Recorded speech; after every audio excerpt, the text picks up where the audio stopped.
I suppose I will start at the very beginning. Chapter 1. Once upon a time, there lived Yu. Despite his unusual name, his life was hardly any different from others. It was an unusually usual day when he was getting ready to go to work. 2 hours of sleep. What a formality, he said to himself, glancing at his watch. He was used to working at night, just as he was used to never having days off. That morning, the buttons on his shirt were fastened faster than usual. This was not by chance. The tear-off calendar boldly declared Friday, April 3rd. It reminded him that there were only 3 work days before his holiday, and there was no room for mistakes. His room in a communal apartment was not very big, so it did not take him long to pack. Having got dressed, he quietly walked past the neighbors' rooms into the hallway. Somebody was snoring loudly in the furthest room, which caused Yu to smile for some reason. He walked up to the front door and accidentally stepped on a pile of letters. Picking up the envelopes, he saw his name on one of them. Yu. The thought that next Sunday, a huge stone would be removed from the entrance to the crypt of his existence by the power of labor legislation kept Yu going.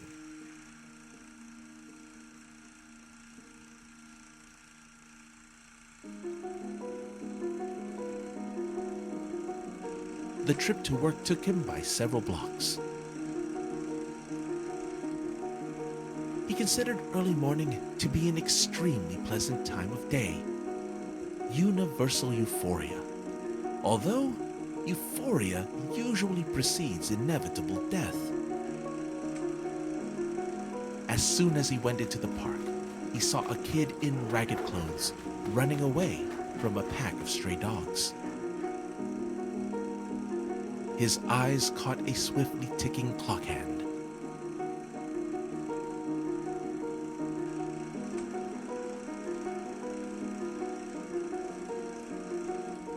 Even though Yu had been scared of dogs since childhood, he was going to run to the kid's aid. But the latter stumbled and fell down on the pavement, and the dogs lost all interest in him. Yu had nothing to do with the outcome of events, but he was filled with pride for his desire to help the boy that he did not even know. It made him come up to the kid, who was sitting on the ground with a bloody knee and a toothless smile, not because of the fall, but due to his age. Yu was about to give the kid a handkerchief with his initials on it when he noticed it had fresh traces of his own blood. So he just asked, "Can I do something for you?" Thank you, sir. I am okay. They did not mean to hurt me.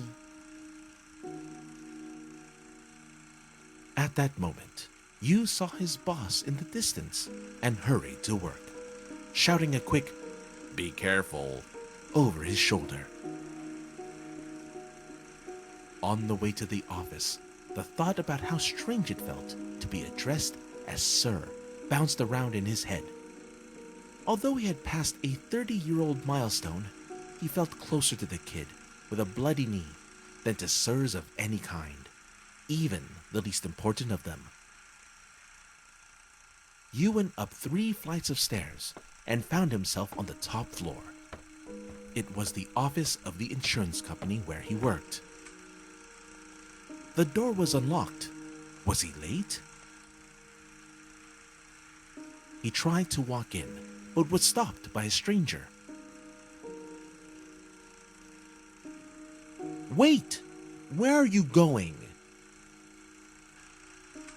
Before you could give a proper response to the cad, his boss came up the stairs, struggling to catch his breath, and did it himself. Let him in. They both entered the office, and the boss walked you to his desk, where he explained the situation to him in private. That is Frank, my distant relative. He needs to do an internship, so he is going to work here for a while. As who?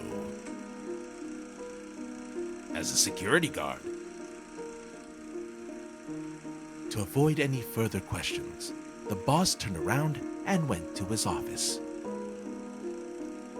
An internship as a security guard in an insurance company, fitting in 2 rooms.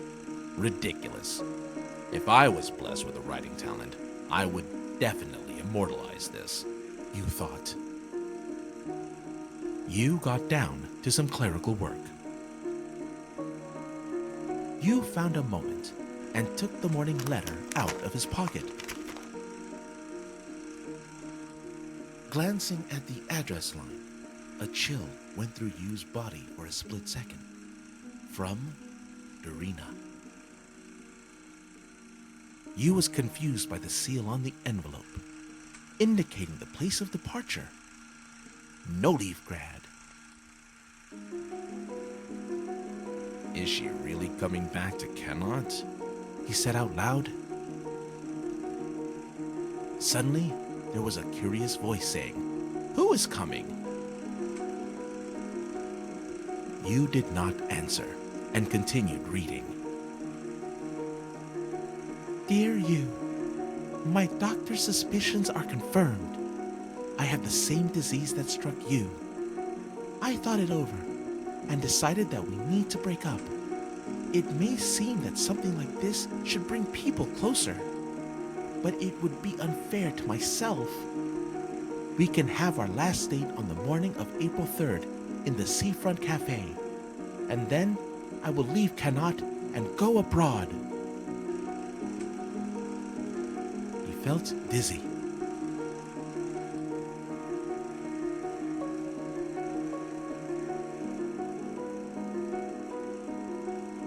Another working day turned into night. The newly appointed watchman dozed off at his improvised post, an ordinary chair at the entrance to the office. Yu was sitting at his sturdy desk, imagining again and again how the shelves, stocked with books on jurisprudence, would break loose due to their own weight from friable concrete and break his head. Allowing himself a little break, Yu took his diary from his table drawer and made a note. I never took a plate of soup at school lunches, even when I really wanted to. I was afraid to spill it in front of everyone, but I could put it on the table, which seems to be my life's pattern. Feeling some satisfaction from writing that, he resumed work. There was a rustle of the janitor's broom and the trill of birds outside the window. More accurate than the clock, you thought. Chapter 2.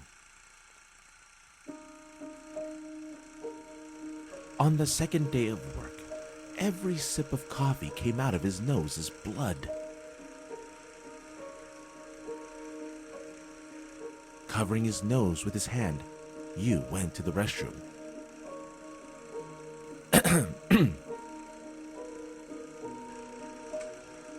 Excuse me, I wish I could narrate a little faster and keep you from getting bored, but it is difficult in my condition. Let's continue.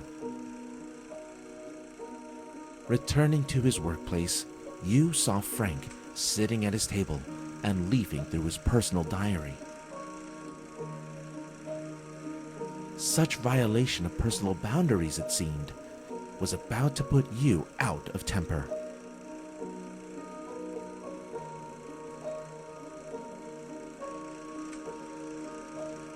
Yu gripped his diary and unexpectedly for himself pushed Frank to the wall, knocking a chair out from under him.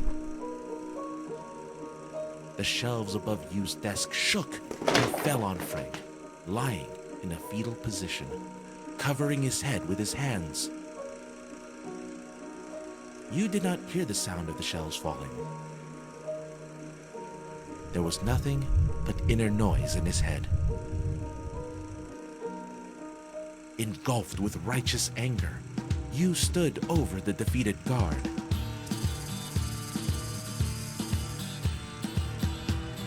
The holes from the missing parquet boards under his head were slowly filled with crimson stream.